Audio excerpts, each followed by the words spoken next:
आप प्रचार प्रसार कर समुद्र को जावाई समुद्र को जावाक हेनी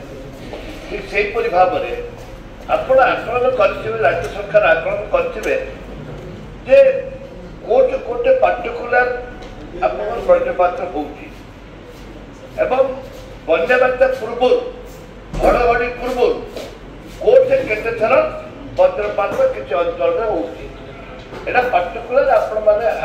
आपण कैलकुलेसन करेंगे निश्चित भाव में राज्य सरकार जदि करती कि नहीं तारे आगुआ सूचना दे पारे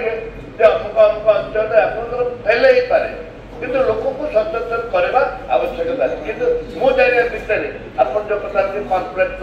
कलेक्टर मैंने कि प्रचार प्रसार करा जाउची एक कथा आम नजर को आसी द्वितीय कथा आप कहले 60 कोटी टंका